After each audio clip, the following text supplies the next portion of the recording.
우리 계속해서 히브리서 11장 공부하고 있고요. 그리고 30절에 왔습니다. 목소리가 또 계속 안 좋아요. 금요일 날도 제가 참 답답해서 아주 힘들었어요. 표현할 걸 다 표현 못하고 발음도 제대로 안 나오고 오늘도 최선을 다하겠습니다. 좀 이렇게 답답하게 들릴지라도 이해하시면 감사하겠습니다. 오늘 읽은 본문을 다시 한번 보시죠. 믿음으로 7일 동안 여리고를 두루 다니매 성이 무너졌으며 그렇습니다. 여러분, 오늘 우리가 읽은 이 본문을 보면 그 믿음의 강조점이 어디에 있는 것 같습니까? 우리 한국말 성경을 제대로 보면은 믿음으로 7일 동안 여리고를 두루 다녔다의 강조점이 있습니다. 그들이 믿음으로 성 주위를 다녔다는 것입니다. 총 몇 바퀴 돌았습니까? 13바퀴를 돌았습니다. 성의 규모가 꽤 있습니다. 그리고 제가 어저께 또 자세하게 그 성을 좀 연구해 봤더니 그 성이 단순한 성이 아니라 이중으로 되어 있는 성이었습니다. 그러니까 웨딩 케이크를 보시면 밑에 1단이 있고요. 그 위에 또 단이 하나 있지 않습니까? 그죠? 그것처럼 성이 이중으로 레이어가 놓여 있었다는 것입니다. 그 밑에 있었던 받침도 꽤 높고요. 그 위에 있었던 또 다른 성의 그 규모도 굉장히 컸습니다. 그 주위를 매일 한 바퀴씩 6일을 돌고 마지막 날 7일은 7바퀴를 돌으라고 했습니다. 대단한 일이죠. 그들이 그 하나님의 말씀에 순종해서 13바퀴를 총 돌았다고 하는 것은 정말 대단한 일입니다. 그런데요, 우리는 그들이 성 주위를 도는 것이 성이 무너지는데 어떠한 영향도 주지 않았음을 압니다. 제 생각에는 그들이 성을 13바퀴 도는 것하고 성이 무너진 것하고는 1%의 연관성도 없습니다. 그렇지 않아요? 만약에 어떤 사람이 우리 학생들에게 오늘부터 줄넘기 10,000번을 하면 옥스퍼드를 들어갈 수 있다고 하면 여러분 믿겠습니까? 연관성이 있어요? 없잖아요. 연관성이 있어야 믿을 거 아닙니까? 우리 김미영 지사 하신다고요? 옥스퍼드와 커버시예요. 연관성이 없잖아요. 아니, 우리가 왜 사기를 당하는 거예요? 조금이라도 연관성이 있으니까 믿고 물었다가 사기를 당하는 거 아닙니까? 연관성이 있어야 믿을 거 아닙니까? 연관성이 있어야 그걸 해볼 거 아닙니까? 근데 아무런 연관성이 없습니다. 250만, 300만의 사람들이 엄청난 인구가 발을 굴르면서 13바퀴를 돌았기 때문에 그 땅이 지반이 약해졌습니까? 아니라고 봅니다. 마지막 날 하나님께서 외치라! 라고 했을 때 그들이 250만의 한꺼번에 소리를 외치니까 그 소리가 너무 커가지고 성이 무너진 것입니까? 저는 아니라고 생각을 합니다. 우리는 이스라엘 백성들이 무엇을 해서 성이 무너졌다라고 하는 생각을 해서는 안 됩니다. 자꾸 우리는 신앙생활 속에서 우리가 한 어떤 행동의 결과가 어떤 믿음의 결과를 가져온다라고 하는 그러한 계산 방법을 자꾸 신뢰합니다. 그럴 때도 있겠죠. 대부분 그렇지 않습니다. 여러분, 어떻게 은혜 받았습니까? 어떻게 구원 받았습니까? 우리의 행위로 된 것이 아니요 하나님의 선물이라 그랬습니다. 우리가 구원받은 것 전적으로 하나님께서 하신 일입니다. 우리가 완전히 타락해가지고 인간으로서 어떠한 행동도 하나님을 향하여 할 수 없을 때, 우리 안에 선한 것이 없을 때, 시편 15편을 보십시오. 뭐라고 합니까? 하나님께서 하늘에서 인생을 곱어 살피사 선한 자가 있는가를 찾아봤더니 있어요? 없어요? 없어요. 선을 행하는 자는 하나도 없나니 그랬습니다. 우리가 완전히 타락하여서 하나님을 향하여 선을 행하지 못하고 의를 행하지 못할 때 하나님께서 예수 그리스도를 보내주셔서 하나님께서 전적으로 해놓으신 일 때문에 우리가 구원을 얻었습니다. 우리가 성령 받았죠? 달라고 해서 받았습니까? 아니요. 하나님께서 은혜의 선물로 주신 것입니다. 너희가 회개하고 세례를 받으면 성령을 뭐라고요? 선물로 받으리라 그랬습니다. 은사요, 하나님께서 주셔서 받은 것입니다. 모든 것이 그렇습니다. 성경에는 교회의 숫자를 더하는 것도 하나님께서 하신다 그랬습니다. 사도행전 2장 마지막 절에 보시면 하나님께서 그때에 믿는 자들의 숫자를 교회에 더하시더라 그랬습니다. 심지어 교회의 숫자를 더하는 것도 우리가 우리의 노력으로 하는 것이 아닙니다. 하나님께서 하셔야 되는 일입니다. 하나님께서 하신 일입니다. 성은 하나님께서 무너뜨려 주신 것입니다. 그렇게 믿어야 합니다. 하나님께서는 여리고 성벽을 무너뜨릴 계획을 이스라엘에게 말씀하셨고 이스라엘 백성들은 그것을 믿은 것입니다. 그 믿음이 성을 무너뜨린 것입니다. 그래서 헬라어 원본과 영어 번역본들을 보면 이렇게 되어 있습니다. 오늘 영어 성경에 있는 분들을 보십시오. 제가 한번 읽어보겠습니다. By faith, 믿음으로 the walls of Jericho fell. 그렇습니다. 뭐가 강조점입니까? 믿음으로 성이 무너진 것이 강조점입니다. 원래 헬라어 성경은 그렇다는 것입니다. 원래 영어 성경들은 그렇다는 것입니다. 우리 한국말이 조금 이상하게 번역이 되어 있습니다. 우리 한국말에는 믿음으로 다닌 것을 강조합니다. 믿음으로 도른 것을 강조합니다. 그런데 원본은 영어 성경은 믿음으로 성이 무너진 것을 강조하고 있습니다. 하나님이 여리고 성을 무너뜨리는데 이스라엘 백성들이 그 성 주위를 7일 동안 돌아야 하는 준비 작업이 필요한 것이 아니었다는 것입니다. 여러분, 하나님께서 어떤 일을 하시는데 준비 작업이 필요하신 분입니까? 아닙니다. 하나님은 예배 동작이 필요 없으신 분이시고 하나님은 어떤 일을 행하실 때에 준비 작업이 필요 없으신 분이십니다. 아니, 말씀으로 세상을 창조하신 분입니다. 말씀 한마디로 세상 모든 것을, 우주의 모든 것을 창조하시고 지금도 그 질서를 운행하고 계신 분입니다. 하나님은 예비 작업이나 준비 작업이 필요 없습니다. 그들이 성을 13바퀴 돌아야 하는 준비 작업이 하나님이 성을 무너뜨리는데 필요한 것이 아니었다는 것입니다. 그럼에도 불구하고 어떠한 예비 작업도 필요하지 않은 하나님께서 그럼 왜 이스라엘 백성들에게 성을 7일 동안 도르라고 말씀하셨을까요? 심심해서요? 네? 왜 그랬을까요? 히브리서 11장 29절하고 30절 사이에는 40년의 공백기가 있습니다. 홍해를 건넌 사건과 이스라엘 백성들이 여리고 전쟁을 치르는 이 사건 사이에는 40년의 시간이 있습니다. 40년 동안 이스라엘 백성들은 광야에서 방황했습니다.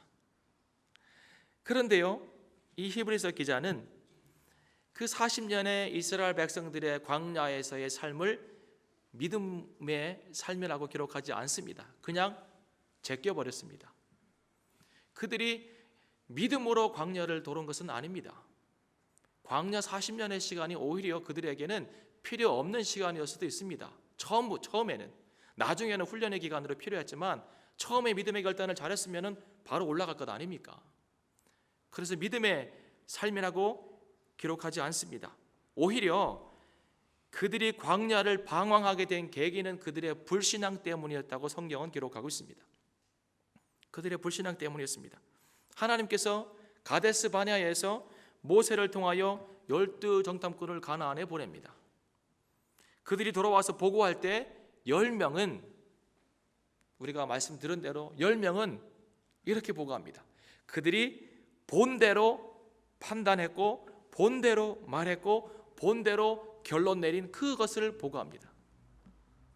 10명은 그랬다는 것입니다.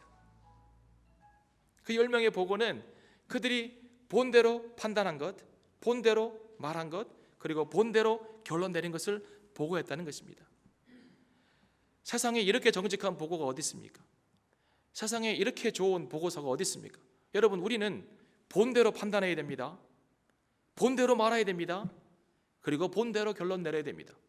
이것은 정직한 보고서이고 좋은 보고서입니다. 그런데 성경은 이 보고서가 믿음의 보고서가 아니라는 것입니다. 그러면 보통 교회 다니는 사람들이 생각하고 있는 믿음과 세상 사람들이 갖고 있는 좋은 일 사이에는 많은 갭이 있다는 것을 우리가 알아야 됩니다. 그렇죠? 우리가 보기에는 지극히 정상적인 보고 같은데 성경은 이것을 불신앙이었다라고 얘기합니다. 여기서 알 수 있는 것은 그들의 불신앙의 요소에는 세 가지가 있다는 것입니다. 첫 번째가 불순종입니다. 불순종. 하나님께서 뭐라고 했습니까? 가나안 땅이 젖과 꿀이 흐르는 땅이기 때문에 너희는 그 땅으로 올라가라는 것입니다. 내가 이미 그 땅을 너에게 약속으로 주었고 너희는 능히 그 땅을 취할 수 있다라고 말씀하셨습니다. 하나님의 명령은 올라가서 취하라입니다. 그런데 그들은 그 땅은 우리가 정복하기에도 유지하기도 힘든 땅이기 때문에 올라갈 수 없다고 판단합니다. 하나님의 명령은 올라가서 취하라. 그들의 판단은 올라가서 취할 수 없다입니다. 본대로 판단했기 때문에 그렇습니다. 그들의 판단이 이성적으로, 상식적으로, 경험적으로 맞을 수 있습니다.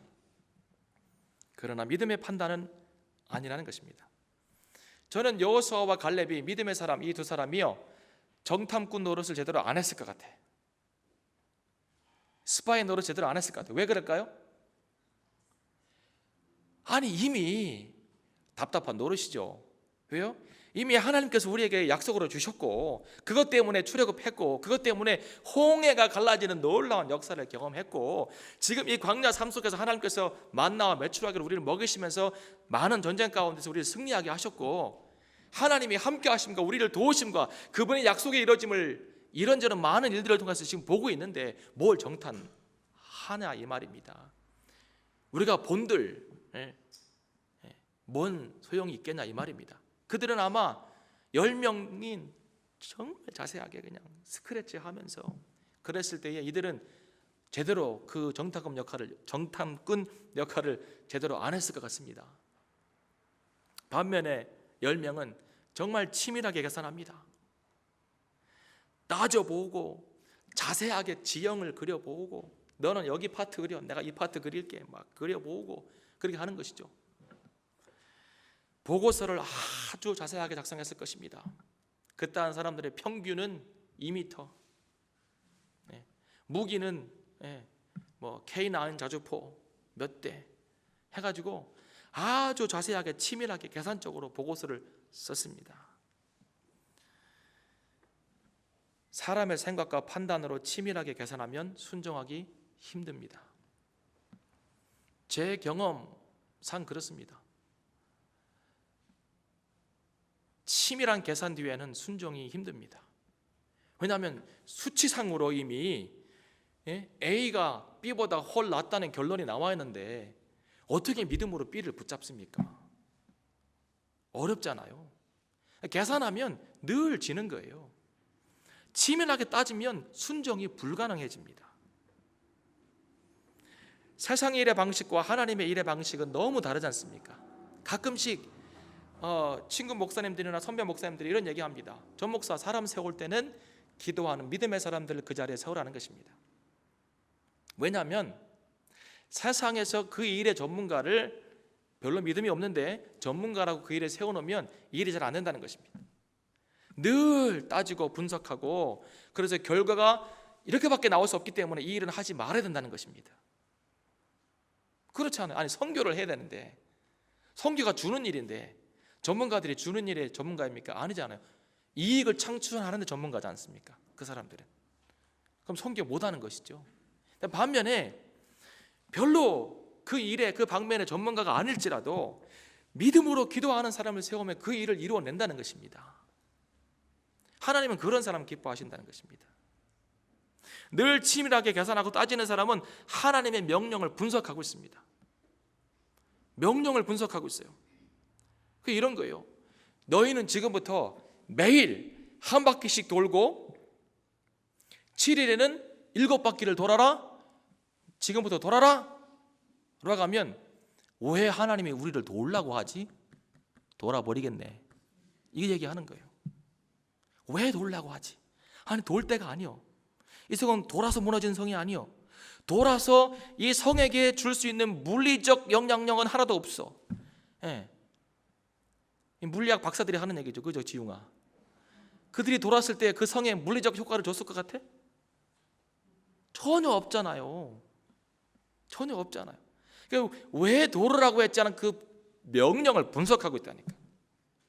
왜 6일은 한 바퀴고 한 바퀴씩이고 7일은 7바퀴요? 왜? 이게 뭐요? 그냥 돌으라는 거죠. 분석하면 답이 나와요, 안 나와요? 안 나와요. 분석하면. 근데 그 똑똑한 사람들은 분석하고 있다는 것이죠. 하나님은 당신의 명령하신 그 일이 중요하거나 아니면 그 일이 성취되는 것보다 우리가 그 명령에 순종하는 것이 더 중요하다고 생각하십니다. 그 일 자체의 중요성이나 아니면 그 일이 성취되어서 가져오는 결과보다는 우리 모두가 그 하나님의 명령에 순종하냐 안 하냐에 더 관심이 많습니다. 왜냐하면 하나님의 명령에 순종하는 것은 우리가 그분을 얼마나 사랑하느냐와 관계성이 있기 때문에 그렇습니다. 여러분, 우리가 순종하는 그 일은 우리가 하나님을 얼마나 사랑하느냐와 관계성이 있습니다. 예를 들어서 하나님께서 아브라함에게 자식을 하나밖에 없는 독자 이삭을 바치라고 했습니다. 그래서 아브라함은 그 명령을 듣고 그것이 하나님의 음성이라고 생각하고 이삭을 모리아산까지 데려가서 그 꼭대기에서 칼을 들고 아들을 죽이려고 합니다. 흉내 낸 게 아닙니다. 죽이려고 했습니다. 그래서 하나님께서 그 죽이려고 하는 아브라함의 진심을 아시고 급하게 아브라함을 부릅니다. 멈춰 세웁니다. 그리고 하신 말씀이 뭔지 아십니까? 내가 이제 나를 사랑하는 줄 알았다는 거예요. 아브라함이 하나님 사랑해요, 사랑해 얘기 안 했어요. 그냥 순종한 거예요. 그런데 하나님께서 뭐라 그랬어요? 네가 나를 사랑하는 줄 내가 이제는 알겠다는 거예요. 순종은 사랑과 연관되어 있습니다. 그러니까 예수님께서 뭐라 그랬어요? 너희들이 나를 사랑하면 나의 계명을 지키리라 그랬어요. 그러니까 우리가 왜 죄를 짓는 거예요? 하나님 사랑 안에서 짓는 거예요. 계명을 지키고 안 지키고는 율법적이잖아요. 굉장히 율법적이잖아요. 그 율법을 떠나서 우리가 왜 죄를 짓지 말아야 하냐면 율법이 하지 말라고 명해서가 아니라 그것보다 더 근본적인 이유가 뭐예요? 하나님을 사랑하기 때문에 죄를 지을 수가 없는 것이죠. 순종은 우리가 얼마만큼 하나님을 사랑하느냐와 연관되어 있습니다. 순종하지 못하는 것은 하나님을 그만큼 덜 사랑한다는 증거일 수도 있습니다. 그들이 가졌던 첫 번째 불신앙의 요소는 불순종이었습니다. 두 번째는 뭔지 아세요? 불평과 원망입니다. 그들이 가졌던 불신앙의 두 번째 자세는 불평과 원망입니다. 우리 금요일 날 불평과 원망에 대해서 이미 말씀드렸습니다. 10명의 부정적인 보고를 들었을 때 이스라엘 백성들은 밤새도록 울면서 불평했다고 성경은 기록합니다. 참 어려운 일을 했습니다. 어떻게 밤새도록 울었을까?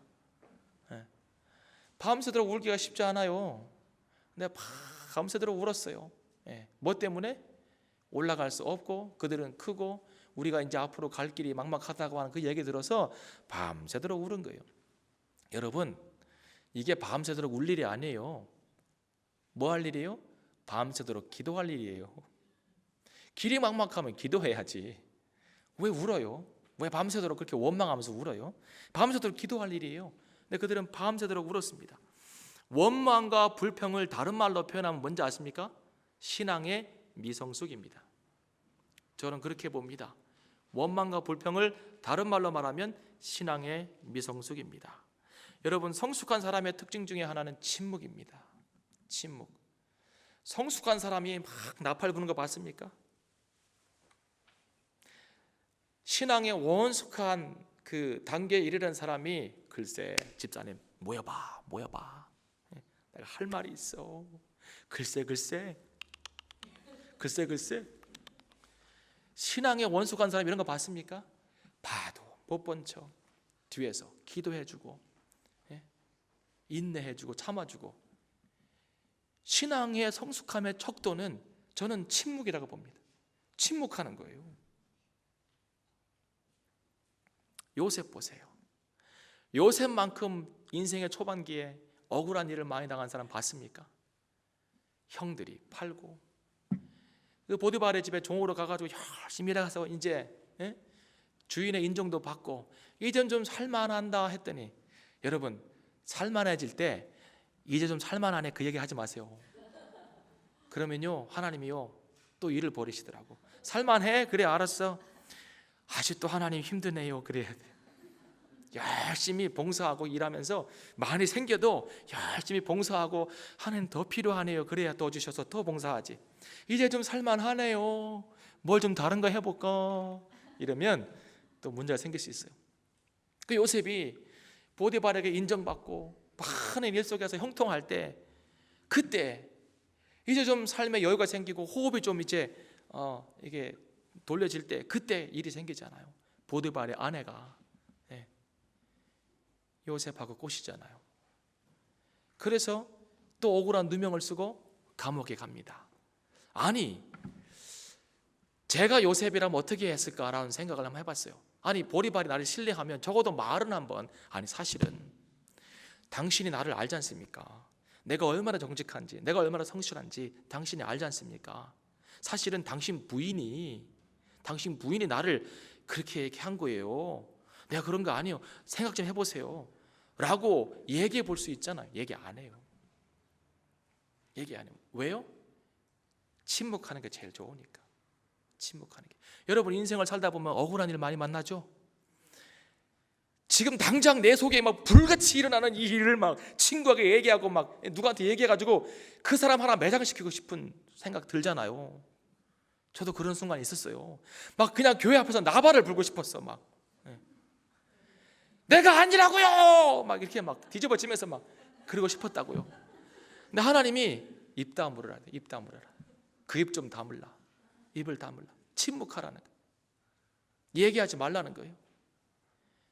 제가 힘들고 어려운 일이 있었을 때 하나님께서 말씀하신 것이 딱 두 가지예요. Do not open your mouth. Close your mouth. 첫 번째. 두 번째, God is your vindicator. vindicator가 뭐예요? 변호자예요. 하나님이 우리 변호자 되세요. 내가 입을 열어서 말을 많이 한다고 한들 해결될 문제 있어요? 아니요. 문제가 더 커져요. 대부분 더 커져요. 감옥 가는 거죠. 뭐. 억울하지만 감옥 가는 거예요. 그 안에 앉아서 하나님 어쩌려고 이러신대요. 하나님께 기도할 수 있어도 사람들한테 얘기 안 하는 거죠. 이사야 53장 7절에 보시면 예수님의 고난을 이렇게 묘사하고 있습니다. 고난받는 예수님입니다. 하나님이에요. 창조주예요. 그 창조주가 지금 피조물한테 매맞고 있는 거예요. 이해하십니까? 그 억울한 상황 가운데 있는 예수님께서 이렇게 하셨다는 거예요. 그가 곤욕을 당하여 괴로울 때에도 그 입을 열지 아니하였으며. 곤욕을 당하고 있는 거예요. 피조물들이 창조주를 막 가시관을 씌우고 억울하잖아요. 때리는 거예요. 침 뱉는 거예요. 속은 나눠가지고 나눠갖는 거예요. 마치 도수장으로 끌려가는 어린 양과 털 깎는 자 앞에서 잠잠한 양같이 그 입을 열지 않았다는 거예요. 억울하잖아요. 한마디 할 수 있잖아요. 우는 사자처럼 어랑 하면서 내가 메시아야 막 할 수 있잖아요. 잠깐만요. 우리 예수님 한번 소리치고 가실게요 할 수 있잖아요. 안 해요. 그거 한들 상황이 바뀌지 않아요. 예수님 가셔야 될 길을 아시잖아요. 예수님 가야 되실 길이 뭐예요? 매 맞는 길이에요. 예수님 가셔야 될 길이 뭐예요? 십자가에서 죽는 길이에요. 그 길을 아시니까 입 열지 않으시고 가시는 거예요. 여러분 침묵이에요. 이해가 안 될 때 성도에게 요구되는 성숙한 신앙의 자세는 침묵이에요. 침묵. 원망, 불평 하지 않는 것이죠. 그래서 하나님께서 이스라엘 백성들에게 여리고 성을 도르라고 명령하실 때 한마디 추가하신 것이 있습니다. 뭐라고요? 입을 다물고 아무 말도 내지 말라는 거예요. 입을 다물라는 거예요. 아주 그냥 지퍼로 잠궈버리라는 거예요. 하고 싶은 말이 있어도 꾹 참으라는 거예요. 왜 돈디야? 나도 몰라. 이럴 거 아니에요. 오늘이 3일째요, 4일째요. 뭔 짓이 돼? 미친 짓이요. 이래 보세요. 그러면 막 우리가 미친 짓 하고 있대. 지금 성벽은 그대로 있대. 하루 이틀 지나도 3일 지나도 4일 지나도 5일 지나도 성벽은 그대로요. 처음에요, 여리고 백성들이 얼마나 놀란지 아세요? 성경을 잘 읽어보면요, 밭에서 농사 짓다가 추수할 때인데 그 추수할 것을 버리고 성 안으로 들어간 거예요. 농부가 농사를 포기한다는 건 큰일입니다. 엄청난 일이에요. 그것을 다 포기하고 어디 갔어요? 성 안으로 들어가 성문을 꽉 닫은 거예요. 왜요? 두려우니까. 하나님께서 이스라엘 백성들을 어떻게 인도하신지 그들이 다 들었으니까. 홍해를 가르고 아말렉 족속을 죽이고 아모리 왕들과 싸워서 이기고 이런 것들을 다 들었으니까 얼마나 두려워요. 그들이 온단다. 다 들어가서 성벽 문을 꽉 닫고 그 안에서 얼씬도 않고 뭐 하는지 돌아보는 거 이렇게 해요. 저들이 뭐 하나? 성문 단단히 지켜라 하면서 있는 것이죠. 근데 얘네들이 뭘 군사 행동을 하는 것 같은데 하루를 돌아요. 저들이 뭐 한다냐? 이틀을 돌아요. 진짜 뭐 한다냐? 3일부터는 와서 구경하는 거 아닙니까? 성벽 위에서 막 하는 거죠. 뭐 하냐? 능력이 없어서 돌고 있냐? 막 이럴 거 아니에요. 그러면 입 열어서 한마디 하고 싶지 않아요. 너희들 이제 지켜봐. 뭔 일이 날 건가? 입 열지 말라는 거예요. 입 열지 말라는, 절대로. 침묵하며 돌았습니다. 하나님께서 명령하신 그것을 지켜 행하기 위해서 침묵하는 거예요. 침묵하면 능력이 생깁니다. 침묵하면서 인내하고 하나님의 때를 기다리면 하나님의 일 해결하십니다. 제가 보니까 결국에는 하나님께서 그 일을 해결하신 것 제가 경험했습니다. 제가 그랬잖아요. 교회 안에서 내가 막 소리 지르면서 내가 아니야 라고 소리 지르고 싶은 그 사건이 있었다고 그랬잖아요. 그것도 6개월 안에 하나님이 해결하십니다. 하나님께서 해결하셔야지 우리가 뭔 해결하겠습니까? 더더군다나 나를 변명하는 말도 할 필요 없을 뿐만 아니라 불평과 원망은 더더욱 하지 말아야 되겠죠. 우리가 미성숙이었습니다. 불평과 원망. 세 번째, 불신앙의 마지막 요소는 하나님을 향한 불신입니다. 하나님은 내가 너희를 대신하여 싸울 것이라 말했습니다. 열재앙이 내릴 때에도 하나님이 싸웠습니다. 홍해를 건널 때에도 하나님이 싸웠습니다. 아말렉과의 전쟁에서도 하나님이 싸웠습니다. 팔이 올라가면 싸워서 이기고 팔이 내려가면 지는 것, 누가 싸우는 겁니까?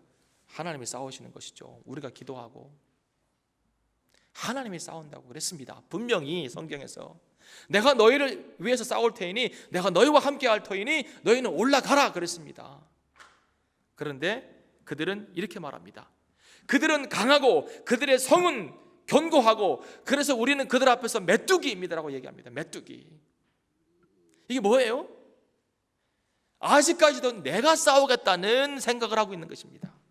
하나님은 내가 너희를 위해 싸우겠다라고 말씀하셨는데 아직도 내가 싸워야 된다는 생각을 하고 있기 때문에 그들의 강함과 성의 견고함과 나의 자금과 이걸 생각하고 있는 거예요. 이게 뭐예요? 이게 불신앙이에요. 이게 하나님 신뢰하지 못하는 거예요. 여러분, 제가 얼마 전에 설교했잖아요. 그리스도인들 중에서 가장 힘든 게 뭔지 아십니까? 하나님을 믿는 것이라고 그랬잖아요. 그리스도인들에게 가장 힘든 게 하나님을 믿는 것이래요. 아니, 우리의 정체성이 하나님을 믿는 사람들이라고 하는 정체성을 갖고 있는데 우리가 가진 그 정체성에 반하는 행동을 하고 있잖아요. 그리스도인들이 가장 힘들어하는 것이 하나님을 믿는 것이랍니다. 반대로 그리스도인들 삶 가운데 가장 일반적으로 발견될 수 있는 게 불신입니다. 그럼 도대체 불신이 뭡니까? 하나님을 신뢰하지 않는 것이 무엇입니까? 쉽게 말하면 하나님의 자리에 내가 다시 가 있는 것입니다. 하나님이 싸운다고 했는데 내가 다시 그 자리에 가서 내가 싸울 생각하고 있는 것입니다. 내가 어떤 일들을 이루기 위해서 내가 노력하고 있는 것입니다. 아직까지도 내가 돌아야 성이 무너진다고 생각하고 있는 것입니다. 아직까지도 내가 이렇게 해야 하나님이 나를 축복하신다고 하는 생각을 하고 있는 것입니다. 아직까지도. 그러면 미신과 우리의 믿음이 뭐가 차이가 있습니까? 내가 이렇게 해서 그 결과로 하나님이 뭐 한다고 치면 우리의 믿음과 미신과 무슨 차이가 있냐고요. 없잖아요. 하나님의 자리에 우리가 서서는 안 됩니다. 근데 우리는 늘 생각해요. 우리는 절대로 하나님 자리에 설 수 없습니다 생각하고, 나는 그 자리에 서 있지 않습니다 생각하는데, 아니요. 우리의 삶의 많은 순간들을 잘 들여다보면 여전히 내가 서 있는 영역이 많습니다. 하나님이 서 있는 영역도 많지만 내가 아직도 서 있는 영역이 많다 이 말입니다. 그게 불신입니다. 그런데 40년이 지난 후에 여리고성 전쟁을 치룰 때는 그들이 달라져 있습니다. 그들의 성의 견고함과 가나안 사람들의 키의 장성함을 보지 않습니다. 더 이상 그런 거 보지 않습니다. 그들의 생각은 오직 하나님만이 이 성을 무너뜨릴 수 있다라고 하는 믿음으로 가득 차 있습니다. 환경, 상황, 현실 보지 않겠다는 것입니다. 달라진 태도입니다. 오직 하나님만 의지하겠다 이 말입니다.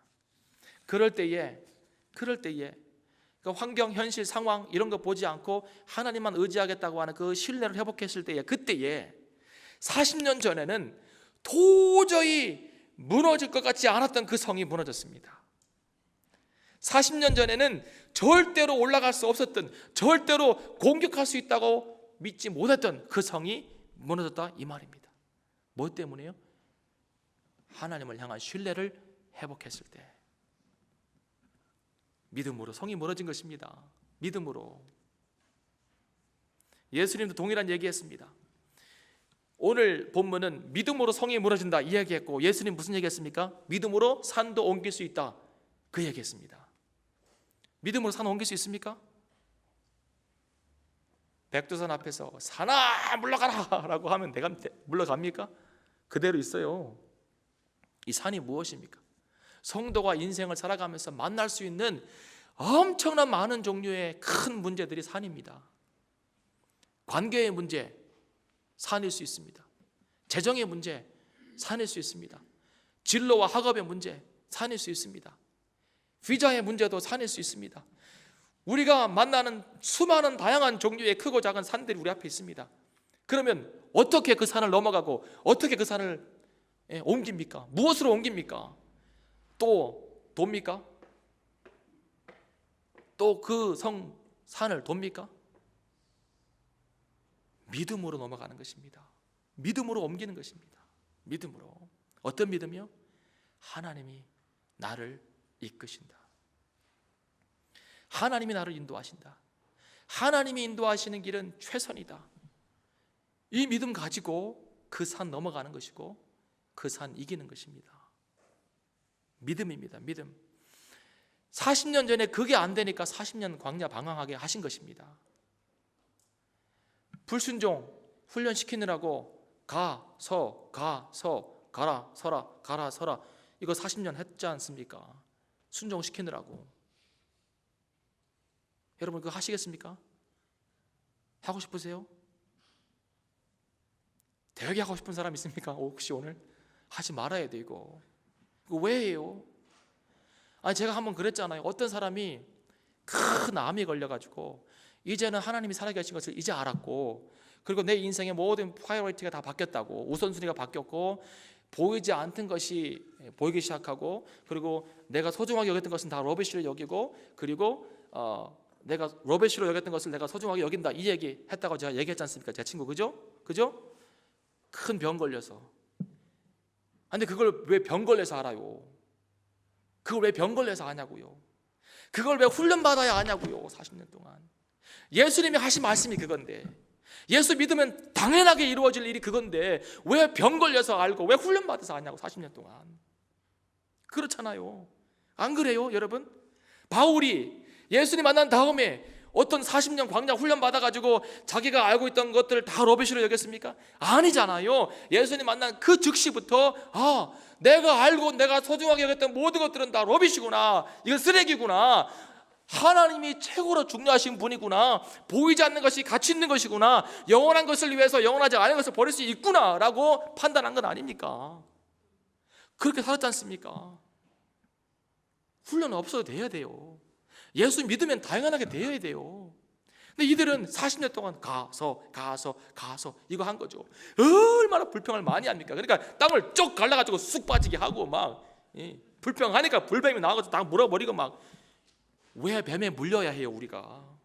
왜 땅을 갈라져서 그 속에 들어가야 돼요? 왜 그런 일을 해야 돼요? 왜 그걸 봐야 돼요? 안 해도 돼요 여러분. 복음서가 말하고 있잖아요. 복음이 말하고 있잖아요. 예수님의 복음은 분명하게 말하고 있습니다. 믿음의 사람은 이런 과정을 안 거쳐도 됩니다. 하도 우리가 못 알아들으니까 불순전 지워버리려고, 미성숙 지워버리려고, 그리고 불신 그것을 없애버리려고 훈련시키는 과정이 필요합니다. 여러분, 돌아갈 필요 없습니다. 돌아가지 않기를 축원합니다. 아멘. 크게 하세요. 그러면 결국 하나님이 왜 돌으라고 했습니까? 이 답이 나와야 돼요. 왜 돌으라고 했습니까? 이렇게 듣고 답이 안 나오면 안 되죠. 왜 돌으라고 그랬어요? 13번. 아직도 심심해서? 예, 그거예요. 가나안 땅을 취하고 그 땅에서 살 수 있는 하나님의 백성의 자격이 이제 그들에게 있는가 없는가를 보시기 위한 것입니다. 뭘 보시기 원하신 거요? 불순종 대신 순종 보기 원하신 거고, 신앙의 미성숙 대신에 성숙을 보기 원하신 거고, 하나님을 향한 불신 대신에 신뢰를 보기 원하신 거예요. 이것이요 실패를 극복하는 믿음의 3요소입니다. 40년 전에 실패했던 그 일을 오늘 마감하기 위해서 하나님께서 그들 가운데 보시기 원하셨던 것은 순종입니다. 어떠한 명령 앞에 순종할 수 있는가? 성숙함으로 그 일을 감당해낼 수 있는가? 불평과 원망 없이 하나님을 신뢰하고 끝까지 그 성이 믿음으로 멀어진다는 확신 가운데 나아가는가? 그거 보기 원하신 것입니다. 큰 실패를 경험한 지 40년, 한 세대가 지난 이후에 이스라엘 백성들은 여리고성 전투에서 큰 믿음의 승리를 거두었습니다. 여리고 성벽이 무너져 내릴 때 그들은 그들 안에 있었던 큰 불신앙의 장벽도 성벽도 무너져 내리는 것을 경험했을 것입니다. 여러분, 그들 앞에 있었던 그 여리고성이 아니라 우리 안에 있는 불신앙의 장벽이 더 문제입니다. 이 안에 있는 어찌할 수 없는 내가 쌓아놓은 장벽, 정 목사님 표현에 의하면 우리가 쌓아놓은 테두리, 이 제한, 내 틀, 이게 문제입니다. 여리고성이 무너졌을 때, 확 무너져 내릴 때에 그때 그 안에 그들이 갖고 있었던 그 불신의 장벽도 확 무너져 내렸다고 저는 믿습니다. 믿으면 되는구나. 오늘 하나님 말씀하시죠. 믿으면 되는구나. 믿으면 된다는 거예요. 믿으면 됩니다. 믿으면 돼요. 우리가 계산하지 않고 하나님을 믿을 때에 하나님은 우리의 계산을 넘어서 역사하시는 것을 우리가 경험할 수 있을 것입니다. 계산하지 마세요. 여호수아 6장의 시작 부분에 제가 말씀드린 것처럼 이렇게 기록되어 있습니다. 이스라엘 자손들로 인하여 여리고는 굳게 닫혔고 출입하는 자가 없더라. 성문을 굳게 닫은 거예요. 왜요? 아마 성문 닫고 빗장 치고 못 받고 거기다가 돌 갖다 내고 받칠 수 있는 거 다 받쳤을 거예요. 못 들어오게. 그들 생각은 뭐예요? 분명히 이 문으로 들어온다는 거죠. 여리고 사람 생각은 이 문으로 들어와서 우리와 전쟁을 치를 테니까 이 문만 닫혀 있으면 우리는 끄떡없다, 이 생각한 거죠. 실제로 그들이 1년, 2년 정도의 그 식량을 비축했다고 합니다. 그 기록에 의하면 버티면 된다 이거죠. 그런데요, 하나님 어떻게 했어요? 성문 열으셨어요?